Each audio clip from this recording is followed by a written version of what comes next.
January 30th, 1968. The central highlands of Vietnam, near the Cambodian border. They called it Firebase Glory. It was a cruel joke etched into a piece of cardboard nailed to the sandbag wall. It wasn't glorious.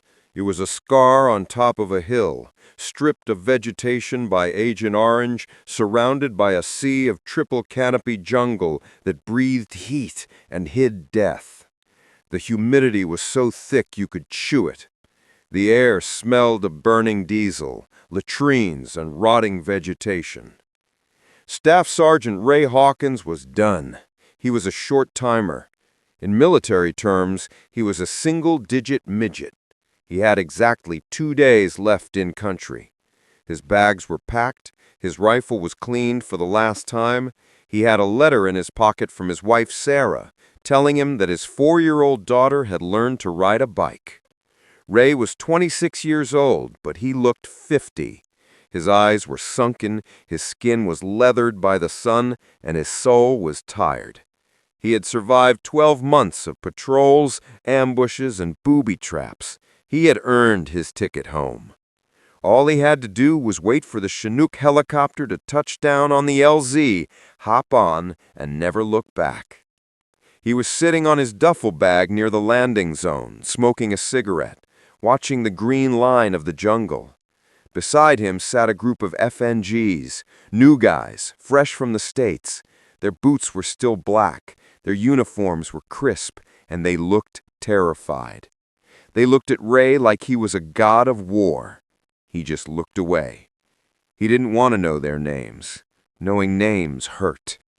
The radio in the command bunker crackled. Intelligence reports were coming in about increased enemy movement, but command dismissed it as a localized probe ahead of the Lunar New Year truce, Tet. They were wrong. At 1400 hours, the world ended. It didn't start with shooting. It started with a sound, a distinct thump, thump, thump in the distance. Ray knew that sound. 82mm mortars. "Incoming!" Ray screamed, tackling the nearest new guy into the red dirt. The first round slammed into the mess tent. The second hit the ammo dump, sending a fireball rolling into the sky. The explosion knocked the wind out of everyone on the hill. Then the jungle came alive. A bugle blew, eerie and sharp, and thousands of North Vietnamese Army regulars poured out of the tree line. It was the beginning of the Tet Offensive, and Firebase Glory was right in the path of the onslaught. The Chinook that was supposed to take Ray home appeared over the ridge just as the mortars walked across the LZ. The pilot saw the explosions. He saw the green tracers reaching up like fiery fingers. He banked hard, waving off. The LZ was too hot. Ray watched the bird fly away. He watched his ticket home disappear into the clouds. He looked at the chaos around him. The captain was dead, killed in the first volley. The lieutenant was a kid from college who was currently screaming into a dead radio. The line was breaking. The new guys were freezing up, fumbling with their rifles, staring at the wave of enemies rushing the wire. Ray Hawkins looked at his duffel bag.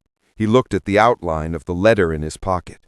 He could run to the Tactical Operations Center, hide in the deep bunker, and wait for it to be over. He had done his time. But then he looked at the kid he had just tackled, a private named Miller, who was shaking so hard his teeth rattled. Ray realized that without him, these boys wouldn't last an hour. Ray spit his cigarette into the dirt. He stood up. He grabbed his M16 and slapped Miller on the helmet. "Get up, Miller. You want to live? You do exactly what I tell you." Ray wasn't going home. Not today. He sprinted toward the perimeter, grabbing men by their flak jackets, throwing them into fighting positions. "Focus your fire. Short, controlled bursts. Don't let them breach the wire." His voice cut through the explosions. It was the voice of experience, and it anchored them. For the next 6 hours, Ray Hawkins was everywhere. He was running ammo crates across open ground while bullets kicked up dust around his boots. He was clearing jammed machine guns. He was dragging wounded men to the aid station. He took a piece of shrapnel in the leg, but he just wrapped a dirty rag around it and kept moving. Night fell, but there was no darkness. The sky was lit up by flares and explosions. The enemy was inside the perimeter. It was hand-to-hand now. Ray found himself in a trench back-to-back with Miller. They were fighting with knives and entrenching tools. "I'm scared, Sarge," Miller screamed. "You're supposed to be scared," Ray yelled back, firing his last magazine. "Being scared keeps you alive. Just don't let the fear drive the bus." By dawn on the second day, they were out of water. By noon, they were out of grenades. The NVA had cut the landlines. They were alone. The enemy commander knew the Americans were weak. He massed his troops for a final human wave attack to overrun the command bunker. Ray saw them gathering in the tree line. He checked his ammo. He had one magazine left. He looked at the men around him. There were only 12 left able to fight. They looked at Ray, waiting for a miracle. Ray walked over to the communications bunker. The primary radio was smashed, but he found a working handset connected to the aviation network. He keyed the mic. Any station, this is Glory Actual. We are declaring Broken Arrow. I repeat, Broken Arrow." Broken Arrow. The code for a unit about to be overrun. It meant every available aircraft in Vietnam was diverted to their position.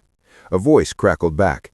"Glory, this is Phantom Leader. We are 2 F-4 Phantoms, inbound with Snake and Nape. Mark your target." Ray looked out the slit of the bunker. The enemy was 30 yards away and closing. "Phantom, drop it on the smoke." Ray pulled a purple smoke grenade, the sign for a friendly position, and threw it, not at the enemy, but onto the roof of his own bunker. "Sarge," Miller gasped, "what are you doing?" "They're too close, kid," Ray said softly. "The bunker will protect us. If we stay outside, we're dead. Get everyone inside. Seal the vents, now!" Ray shoved the men into the reinforced concrete bunker. He stood at the door, covering them as they dove in. The NVA were swarming over the sandbags. Ray shot the first 2. He clubbed the third with his rifle butt. The roar of jet engines shattered the sky. "Get down! Cover your mouths!" Ray screamed. The world turned into fire. The F-4 Phantoms dropped napalm directly on top of Firebase Glory. The jelly fire washed over the hill, consuming everything in the open. Inside the bunker, the heat was intense. The oxygen was sucked out of the air by the flames outside, making it hard to breathe. The men gasped, pressing wet rags to their faces as the ground shook. Then, silence. The smell of gasoline and burning wood filled the lungs. Ray kicked open the bunker door. The hill was black. The jungle was gone. The enemy was gone. The napalm had burned the assault wave to ash. But Ray didn't walk out. He slid down the door frame, clutching his chest. A stray bullet from the final assault had found him before the door closed. Miller crawled over, weeping. Sarge, hold on! The choppers are coming! I can hear them!" And he could. The distinct whop-whop-whop of the Huey gunships and medevacs was coming over the ridge. The cavalry had arrived. Ray Hawkins looked at the sky through the smoke. It was blue. He looked at Miller, who was alive. He looked at the other boys, who would go home to their mothers because of what happened on this hill. Ray reached into his pocket and pulled out the letter from his wife. It was stained with blood and sweat, wrapped in plastic to keep it dry. He handed it to Miller. You give this to her," Ray whispered. Tell her I didn't miss the flight. Tell her I had to catch a later one." Ray Hawkins closed his eyes. The short-timer's tour was finally over. He went home, not to a house in Ohio, but to the memory of the men he saved. Staff Sergeant Ray Hawkins was awarded the Medal of Honor posthumously. But the medal didn't matter. What mattered was that 50 years later, a man named Miller, now a grandfather, stands at a granite wall in Washington, D.C., touches a name carved into the black stone, and whispers, "Thank you, Top. Thank you for my life." In war, there are many kinds of courage. There is the courage to charge a machine gun, and there is the courage to stay when you have every right to leave. This story is dedicated to the volunteers, the ones who stayed behind, the ones who held the line. If this story resonated with you, please honor the sacrifice of the Vietnam generation by hitting the like button and subscribing. History should never be forgotten.